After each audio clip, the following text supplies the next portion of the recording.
तो RSHF line जो है, रूम सेंसिबल हीट फैक्टर, ठीक है, इसको RSHF कहते हैं, रूम सेंसिबल हीट फैक्टर। ये बराबर होता है क्या, room sensible heat by room total heat. Room total heat में room sensible heat plus room latent heat, ये दोनों ही आ जाता है ना।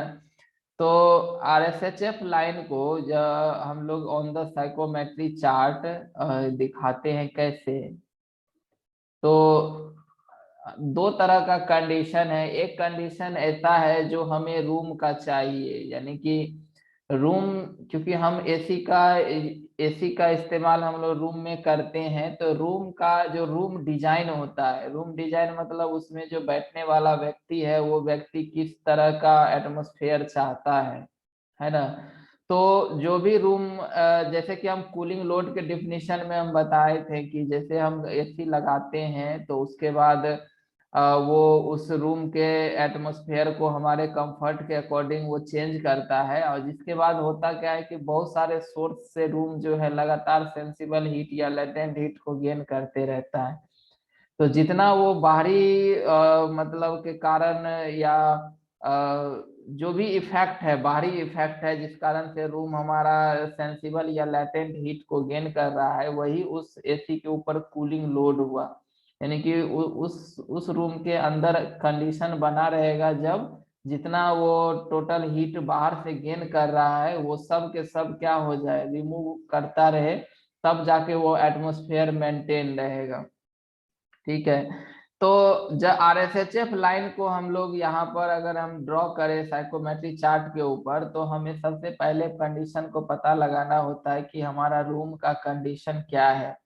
तो रूम का कंडीशन जिसमें हम कंफर्ट महसूस करते हैं, अगर हम एज्यूम कर लें कि जैसे हमको 22 डिग्री सेल्सियस ड्राइबल टेम्परेचर और 60% जो है रिलेटिव ह्यूमिडिटी, ये अगर हमारा अगर डिजायरेबल कंडीशन है रूम का, यानी ये एटमॉस्फेयर हमको चाहिए जिसमें हमें कंफर्ट महसूस होगा, तो यही हमारा रूम डिजाइन कंडीशन हो गया। तो इस पॉइंट को हम लोग लोकेट करेंगे साइकोमेट्री चार्ट के ऊपर, तो ये हमारा हो गया रूम डिजाइन कंडीशन। उसके बाद है कि पूरा रूम रूम बड़ा सा होता है और इसमें एसी कहीं पर एक जगह पे लगा हुआ रहता है। तो जब ये एयर को यहाँ से सप्लाई कर रहा है, जो भी, अगर हम लोग समर एसी की बात करें, जनरली हम लोग एसी बोलते हैं तो समर एसी ही ख्याल आता है। तो समर एसी में की बात करें तो ये जो एयर सप्लाई कर रहा है, तो ये इतना पूरे रूम के एटमॉस्फेयर को कंडीशन किए हुए है ना। तो इसके लिए इसको क्या होगा कि इसका सप्लाई का कंडीशन कुछ और होगा, क्योंकि यहाँ का एयर आएगा और जो रूम में मौजूद एयर है उसके साथ ये मिक्स करेगा। ठीक है, मिक्स करेगा और साथ ही जो रूम कहीं से भी से हीट को गेन कर रहा है, आप जैसे मान लीजिए कि रूम का कहीं पर शीशा फूटा हुआ है तो उससे हीट लीक होके आ रहा है, दरवाजा हम खोल दिए उससे लीक हो रहा है, या छत गर्म हो गया है उससे हीट गेन कर रहा है। हीट गेन करने का बहुत सारे सोर्स होते हैं, कहीं से भी वो गेन कर रहा है। तो यानी कि रूम का जो एयर का, रूम के अंदर अब जैसे इस एरिया का जो एयर होगा उसका मतलब थोड़ा सा अलग होगा। और जो एसी के नजदीक में, जैसे हम लोग को ज्यादा गर्मी लगता है तो एसी के नियर नजदीक जाके बैठ जाते हैं, तो नजदीक बैठ जाते हैं ताकि जो है तो यहाँ का एयर जो होता है वो ज्यादा कूल होता है। ओवरऑल हम बात करें तो रूम के अंदर भी पूरा रूम में एक जैसा हमको कंडीशन नहीं मिलता है।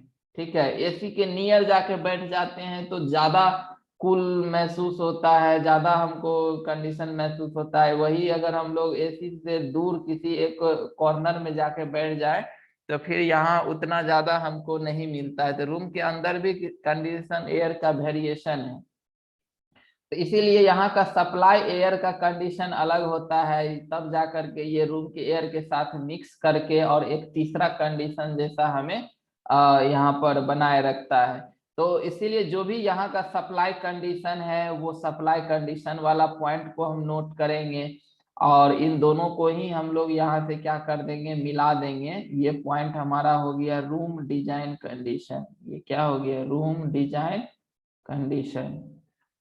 और दूसरा पॉइंट हो गया supply air condition, supply air condition.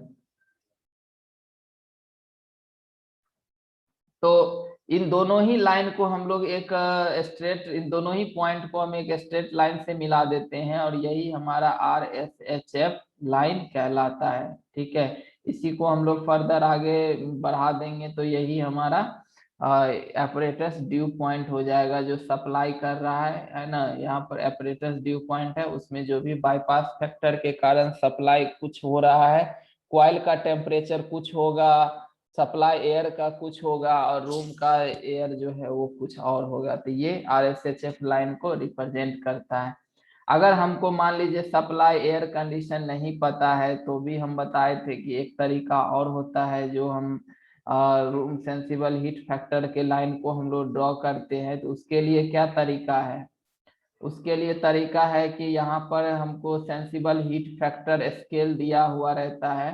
तो सबसे पहले हम लोग क्या करेंगे, यहाँ पर जो भी सेंसिबल हीट फैक्टर का मान है उसको कैलकुलेट करेंगे और जितना आएगा उसको हम लोग इस पॉइंट पर इस स्केल के ऊपर डिनोट करेंगे, इसको हम लोग सिंबल दे देंगे A। दूसरा जो है जो हमारा एक अलाइनमेंट पॉइंट होता है या स्टैंडर्ड पॉइंट होता है, वो जनरली होता है 26 डिग्री DBT और 50% रिलेटिव ह्यूमिडिटी। तो हम लोग इस पॉइंट को हम लोग साइकोमेट्री चार्ट के ऊपर फाइंड करेंगे। अगर हमको ये यहाँ मिलती है तो इस दोनों को ही हम लोग एक लाइन से मिला देंगे। ठीक है, इसको हम लोग 20 पॉइंट से डिनोट कर देंगे, ये कहलाता है बेस लाइन। ठीक है, इसके बाद हम लोग को रूम डिजाइन कंडीशन पता है कि हमको रूम में कितना चाहिए, कौन सा कंडीशन चाहिए। तो अगर हमको रूम का कंडीशन वाला ये अगर हमारा क्या है रूम डिजाइन है, हमको जो पता नहीं है वो पता नहीं है क्या, वो सप्लाई एयर कंडीशन नहीं पता है, उसके लिए हम इतना कर रहे हैं। तो रूम डिजाइन कंडीशन हमको यहाँ पर पता है, तो फिर हम क्या करेंगे कि रूम डिजाइन कंडीशन से यहाँ पर बेस लाइन के पैरेलल एक लाइन ड्रॉ कर देते हैं, है ना। यही हमारा RSHF लाइन हो जाएगा। ये दोनों तरीका है RSHF लाइन ड्रॉ करने का। इसके बाद जो है अब हमारा नेक्स्ट जो लाइन है फैक्टर है वो है ग्रांड सेंसिबल हीट फैक्टर, जिसको हम लोग GSHF कहते हैं, ग्रैंड सेंसिबल हीट फैक्टर। तो GSHF जो होता है ये बराबर होता है total sensible heat by grand total heat. ठीक है, ग्रैंड टोटल हीट में यानी कि इसमें जो टोटल सेंसिबल हीट में हम लोग क्या किसको किसको कंसीडर करते हैं, तो एक तो रूम का सेंसिबल हीट करते हैं plus outside air sensible heat. अब बाय ग्रैंड टोटल हीट में क्या होगा, तो room sensible heat plus outside air sensible heat plus room latent heat plus outside air latent heat. Grand sensible heat factor का use हम लोग कब करते हैं, तो ग्रैंड सेंस जैसा कि हम बताएं कि हमारा जो कंफर्ट होता है एसी में वो सिर्फ टेम्परेचर पे निर्भर नहीं करता है, बल्कि टेम्परेचर के साथ साथ हमें उसकी ह्यूमिडिटी भी चाहिए और साथ में साथ प्योरिटी भी चाहिए। जैसा कि हम जिस रूम या गाड़ी में हम एसी लगवाते हैं उस रूम या गाड़ी को हम पूरी तरह से पैक कर देते हैं। तो अगर रूम हमारा पूरी तरह से पैक हो गया तो उसमें ऑक्सीजन फिर कहाँ से आएगा। अगर उस रूम में 10 आदमी बैठ गया तो वैसे रूम में ऑक्सीजन खत्म होने में उसको 1 घंटा भी नहीं लगेगा, वो ऑक्सीजन रूम के खत्म हो जाएगा, पूरा रूम जो है कार्बन डाइऑक्साइड से भर जाएगा। तो यहाँ पर जैसे कि ये रूम है, ये रूम पूरी तरह से क्लोज है और सिर्फ यहाँ पर एसी लगा हुआ है। तो अब यहाँ पर जो एसी लगा हुआ है उसी का काम है कि अंदर में ऑक्सीजन को भी ये क्या करके रखे, ऑक्सीजन लेवल को भी बनाए रखे, क्योंकि कंफर्ट हमारा सिर्फ टेम्परेचर और ह्यूमिडिटी से नहीं होता है बल्कि प्योरिटी से भी होता है। प्योर एयर भी मौजूद होना चाहिए रूम के अंदर में, तब हम कंफर्ट महसूस करेंगे। तो ये एसी क्या करता है कि रूम का जो एयर है वो तो है ही, है ना, उसके बाद ये क्या करता है कि कुछ आउटसाइड से भी ये एयर को क्या करता है, यहाँ से लेता है। यहाँ पर इसको आउटसाइड एयर, जो बाहर का एयर है, तो बाहर का एयर जो भी आएगा तो उसके साथ ऑक्सीजन आएगा ही। तो ये आउटसाइड एयर को लेता है और कुछ रूम का एयर लेता है, और फिर ये दोनों को मिक्स करके तब यहाँ से सप्लाई करता है। तो इससे क्या हो गया कि रूम का जो एयर है उसका कंडीशन अलग है, और जो आउटसाइड से एयर ये एसी ले रहा है, तो आउटसाइड का एयर का कंडीशन अलग है, बाहर बहुत गर्मी है और रूम को हम एसी लगा के अपना कंडीशन बनाए हुए हैं। तो स्वाभाविक है कि जो आउटसाइड एयर रूम में इस एसी में एंट्री करेगा वो अपना कंडीशन पे एंट्री करेगा। बाहर अगर मान लीजिए 40 डिग्री सेल्सियस टेम्परेचर है ना, जो भी ह्यूमिडिटी है वो है ही, तो हायर टेम्परेचर का एयर आ रहा है एसी में, और रूम के अंदर हम 25 डिग्री सेल्सियस टेम्परेचर बनाए हुए हैं। तो अब अगर ये टोटल का टोटल अगर आउटसाइड एयर लेकर के और तब सप्लाई करेगा, तो फिर इस पर कूलिंग लोड बहुत बढ़ जाएगा एसी पर। इसीलिए एसी क्या करता है कि कुछ पार्ट जो है रूम का ही एयर लेता है और कुछ पार्ट जो है ही आउटसाइड एयर लेता है, ताकि ऑक्सीजन का लेवल जो है वो कम ना हो, ऑक्सीजन लगातार रूम में रहे, मौजूद रहे। तो यानी कि यहाँ पर ओवरऑल जो अब सप्लाई कंडीशन है वो अब पहले जैसा नहीं है, क्योंकि अब रूम एयर और आउटसाइड एयर दोनों को मिक्स करके ये ला रहा है। तो आउटसाइड एयर जो आएगा वो अपने साथ सेंसिबल हीट और लेटेंट हीट लेकर के ही आएगा। तो वही चीज है कि पहले से तो रूम सेंसिबल हीट जो है सो है ही, अब प्लस में आउटसाइड एयर जो आ रहा है उसका भी जो सेंसिबल हीट है, तो वो दोनों ही सेंसिबल हीट का लोड जो है इस एसी पर है। इसीलिए यहाँ पर R S H plus O S H ये टोटल सेंसिबल हीट हो गया इसके ऊपर, है ना। उसी ग्रैंड टोटल हीट में, ग्रैंड टोटल हीट में जो है सो सब आ जाएगा इसमें, रूम का सेंसिबल हीट, रूम का latent heat, plus outside air जो आ रहा है उसके पास भी अपना जो सेंसिबल हीट और लेटेंट हीट है, वो सब जोड़ करके ये ग्रैंड टोटल हीट कहलाता है। ठीक है, तो जी एस एच एफ बराबर हो जाएगा R S H plus O S H by R S H plus O S H plus R L H, room latent heat plus outside air latent heat. ठीक है, तो ये चीज हो गया। अब इसको, इस लाइन को हम लोग जीएसएचएफ लाइन को हम लोग कहाँ पर रिप्रेजेंट करेंगे, साइकोमेट्री चार्ट के ऊपर देखिए। तो हम जानते हैं कि अगर हम लोग समर एसी की बात करें, अगर हम लोग किसी कोई एक एग्जांपल लेके बना लेते हैं, उसके बाद बाकी चीज अपना जैसा जो रहेगा वैसा एप्लीकेशन होगा। तो समर एसी की बात करें तो जैसा हम लोग गर्मी का सीजन है, एसी हम रूम में लगाए हुए हैं, बाहर का टेम्परेचर काफी हाई है, जैसे कि हम एग्जांपल दिए कि 40 डिग्री सेल्सियस है, तो पहला जो आउटसाइड एयर का कंडीशन अलग है और रूम डिजाइन का कंडीशन क्या है, अलग है। तो हम पहले दोनों ही कंडीशन को साइकोमेट्री चार्ट पर हम पॉइंट को फाइंड करेंगे। तो अगर हम मान लीजिए कि ये पॉइंट हमारा क्या है, आउटसाइड एयर का कंडीशन है, आउटसाइड एयर कंडीशन, ठीक है। और रूम का कंडीशन अलग है, रूम में जो है हमको कुछ जो भी हमको डिजायरेबल चीज है, डिजायरेबल टेम्परेचर और उसका ह्यूमिडिटी जो भी है वो अलग पॉइंट है। तो अगर ये हमारा मान लेते हैं कि ये पॉइंट हमारा रूम डिजाइन है, रूम डिजाइन कंडीशन है, ठीक है। तो इस आउटसाइड एयर कंडीशन और रूम डिजाइन कंडीशन को हम लोग क्या करते हैं, यहाँ पर एक स्ट्रेट लाइन से मिला देते हैं यहाँ पर, ठीक है।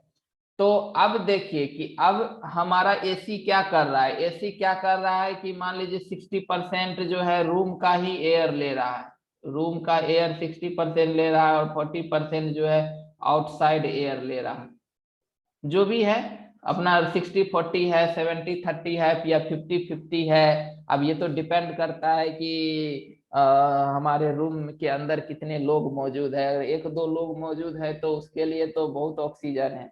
नहीं 50 आदमी उसमें बैठा हुआ है तो ऑक्सीजन यानी आउटसाइड एयर का बहुत ज्यादा जरूरत है।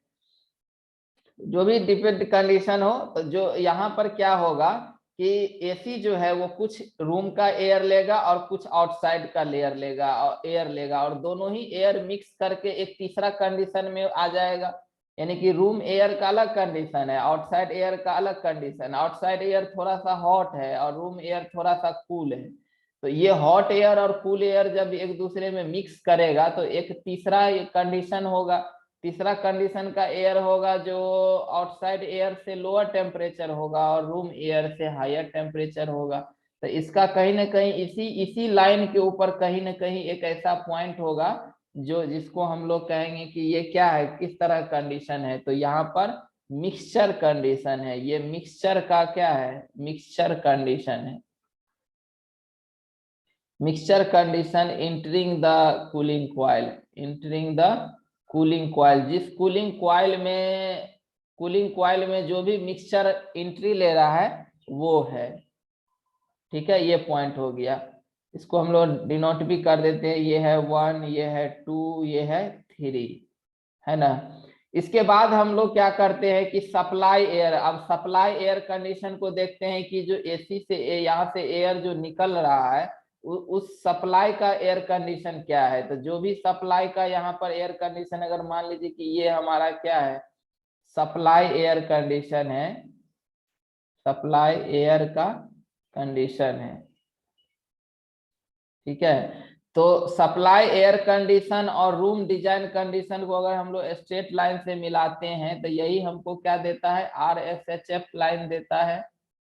ठीक है, और इसी सप्लाई एयर कंडीशन को अगर हम लोग मिक्सचर वाला पॉइंट से अगर हम लोग यहाँ मिला देते हैं तो यही हमको क्या दे देगा, GSHF लाइन देगा।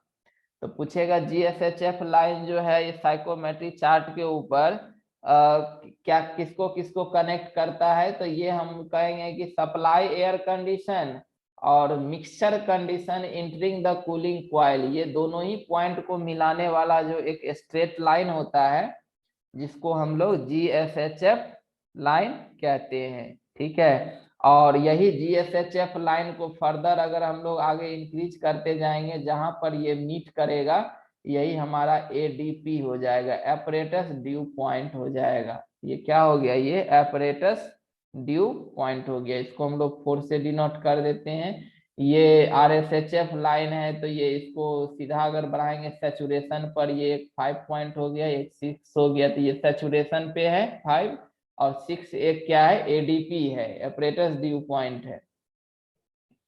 तो इस प्रकार से हम लोग GSHF लाइन को वेरिएशन देते हैं। तो अब कभी कभी ऑब्जेक्टिव में पूछ देता है कि क्या GSHF लाइन चेंज करता है और RSHF लाइन चेंज करता है। तो RSHF लाइन जो है वो चेंज यहाँ पर नहीं करता है। क्यों नहीं करता है, क्योंकि रूम डिजाइन हमारा फिक्स है।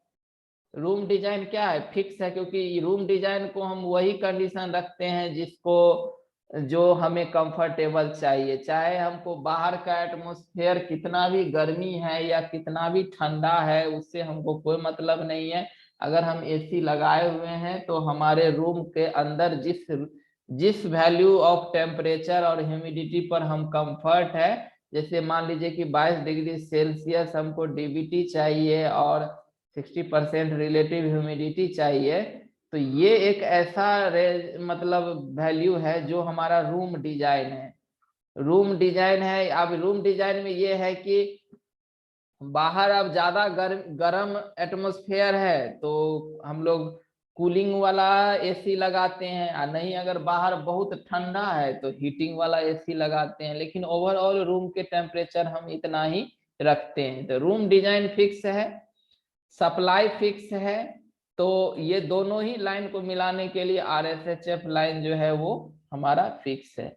लेकिन GSHF जो है ये चेंज करेगा, क्योंकि GSHF जो है ये डिपेंड करता है आउटसाइड एयर पर, और आउटसाइड एयर जो है बदलते रहता है। अब जैसे गर्मी का सीजन है तो सुबह के टाइम में आउटसाइड एयर थोड़ा सा कूल रहता है ना। और जैसे जैसे दोपहर होगा वैसे वैसे आउटसाइड एयर जो है वो गर्म होते जाएगा।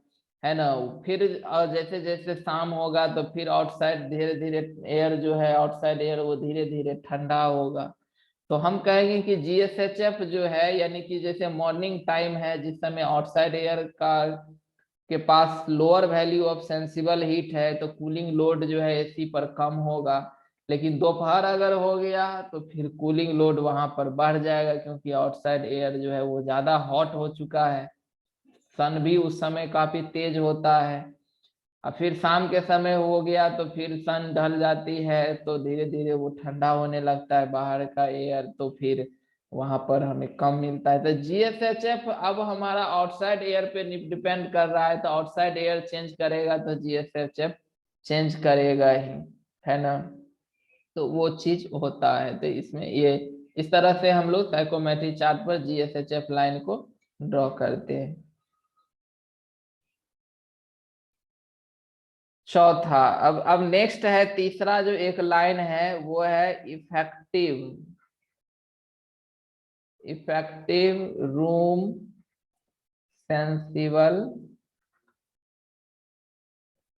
सेंसिबल हीट फैक्टर, जिसको हम लोग ERSHF कहते हैं, effective room sensible heat factor. ये बराबर होता है इफेक्टिव रूम सेंसिबल हीट अब by effective room sensible heat अब plus effective room total heat.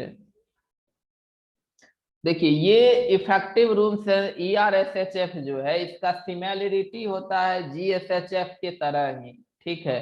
लेकिन अंतर क्या होता है, तो अंतर इसमें आता है बस एक बाईपास फैक्टर के कारण।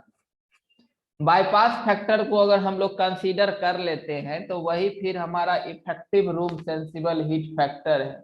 इसका कहने का मतलब ये हो गया कि एसी में कहीं ना कहीं बाईपास फैक्टर भी हमारा क्या करता है, निर्भर कुछ ना कुछ प्रभाव डालता है। कैसे, तो जैसे ये रूम है और हम यहाँ पर एसी लगाए हुए हैं, बाईपास फैक्टर जैसे हम बताएं कि अगर एयर का वेलोसिटी जो होती है, एयर वेलोसिटी अगर इंक्रीज करता है तो बाईपास फैक्टर भी क्या होगा, इंक्रीज करेगा। कैसे, तो बाईपास मतलब हो गया कि एयर जो बिना क्वाइल से टेम्परेचर लिए हुए या उसको बिना टेम्परेचर दिए हुए निकल जाना था, जितना हायर वेलोसिटी होगा उतनी ही बाईपास क्या होगी, ज्यादा होगी, क्योंकि उतना एयर के पास समय नहीं रहेगा कि वो कूलिंग या हीटिंग कॉइल से हीट गेन कर सके या उसको दे सके, वो हाई स्पीड से निकल जाएगा। तो बाईपास उसमें ज्यादा होगा अगर हाई एयर वेलोसिटी बढ़ती है। तो अब होगा क्या कि जो भी एयर यहाँ से अपना आउटसाइड एयर, थोड़ा सा कुछ पार्ट आउटसाइड एयर को लिया और कुछ ये रूम के एयर को लिया, और ये दोनों को मिक्स करके फाइनली फिर यहाँ पर रूम में क्या कर दिया, सप्लाई कर दिया। इधर से अपना रूम रूम का भी कुछ एयर लिया, आउटसाइड एयर लिया, दोनों को मिक्सचर किया।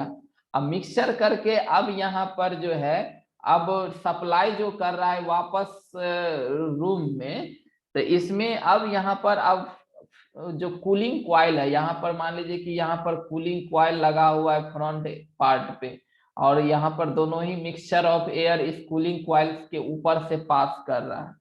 तो अब यहाँ पर अगर फैन के स्पीड को अगर हम बढ़ा देंगे तो फिर क्या होगा कि इसका बाईपास फैक्टर भी बढ़ जाएगा, यानी कि हम लोग को यहाँ पर सिर्फ क्या लगेगा, लगेगा कि फैन चल रहा है, हवा लगेगा, है ना। लेकिन जो ठंडा होना चाहिए, जो कूल होना चाहिए, वो हमको कम मिलेगा, है ना। क्योंकि कूलिंग को जो एयर इस पे से पास कर रहा है उसको अगर जितना समय मिलेगा उतना ज्यादा ये अपना कूलिंग कॉइल से हीट को लूज करेगा, उतना कूल्ड होके निकलेगा। तो ओवरऑल हम लोग कहें कि जो इफेक्टिव रूम सेंसिबल हीट होता है, ठीक है, ये बराबर होता है जो रूम सेंसिबल हीट है वो plus outside air sensible heat है इनटू बाईपास फैक्टर।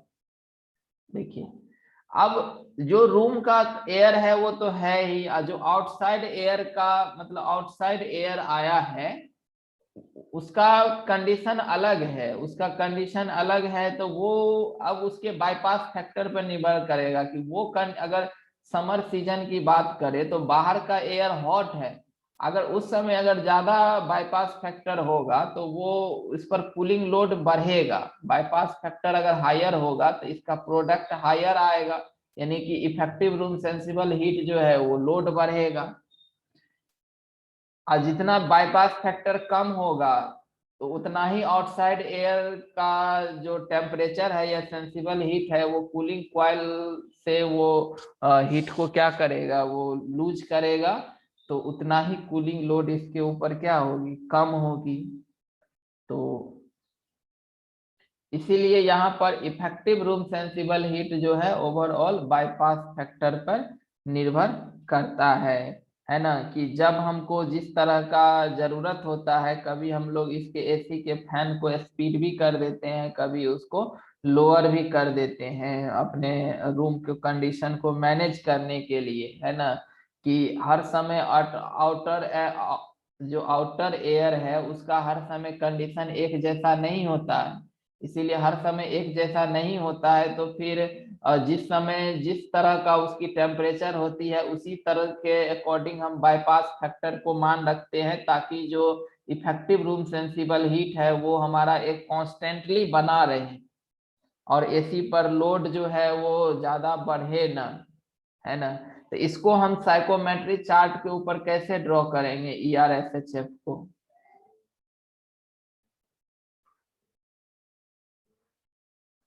ERSHF को ड्रॉ करने के लिए सबसे पहला जो है इसमें वही हम लोग को आउटसाइड एयर का कंडीशन लेना पड़ेगा। जैसे कि ये हमारा क्या है, आउटसाइड एयर कंडीशन है, आउटसाइड एयर कंडीशन है। उसके बाद फिर हम लोग रूम डिजाइन कंडीशन लेते हैं, जिसपे हमको रूम चाहिए, रूम का जितना हमको वैल्यू चाहिए, तो ये हमारा रूम डिजाइन कंडीशन हो गया। ठीक है, तो इस दोनों को ही हम लोग मिला देंगे। ये इसको हम लोग 1 दे देते हैं, इसको 2 दे देते हैं पॉइंट। तो एसी जो है आउटसाइड एयर और रूम का एयर दोनों को मिक्स करके ले रहा है। तो अब जो भी मिक्सचर का कंडीशन है, तो मान लेते हैं कि मिक्सचर का कंडीशन कहीं ना कहीं इसी लाइन पे ही होगा। याद रखेंगे, मिक्सचर का जो कंडीशन है वो कहीं ना कहीं इसी 1-2 लाइन पे ही होगा। तो ये हो गया हमारा क्या, mixture mixture condition, condition of air entering the cooling coil। ठीक है, इसके बाद जो है जो भी हमारा सप्लाई सप्लाई एयर का कंडीशन है, ये मान लेते हैं कि जो एसी सप्लाई कर रहा है उसका कंडीशन है, ये हो गया सप्लाई एयर कंडीशन। तो सप्लाई एयर कंडीशन को इसको हम लोग 3 पॉइंट से दे देते हैं। सप्लाई एयर कंडीशन और रूम डिजाइन कंडीशन को मिला देंगे तो ये RSHF हो गया। सप्लाई एयर कंडीशन और यहाँ पर मिक्सचर कंडीशन को मिला देंगे तो ये GSHF हो गया, ये grand sensible heat factor line हो गया। ठीक है, अब इसी को हम लोग यहाँ से बढ़ा के लाते हैं और ये है हमारा, ये पॉइंट है एपरेटस ड्यू पॉइंट ADP। ठीक है, तो इसी GSHF लाइन को आगे बढ़ाते हैं और हम लोग सैचुरेशन कर्व पे मिलाते हैं। जहां पर ये मीट करता है वो उसका एपरेटस ड्यू पॉइंट होता है। और इस एपरेटस ड्यू पॉइंट ये हो गया हमारा कॉइल का जो टेम्परेचर है या कॉइल का जो कंडीशन है, वो एपरेटस ड्यू पॉइंट हुआ उसका। और उस एपरेटस ड्यू पॉइंट को अगर हम लोग यहाँ पर रूम डिजाइन कंडीशन से अगर जो हम लोग मिला देते हैं एपरेटस ड्यू पॉइंट को किससे, रूम डिजाइन कंडीशन से, तो तब जो हमारा लाइन हमें मिलती है उसी को हम लोग कहते हैं effective room sensible heat factor line.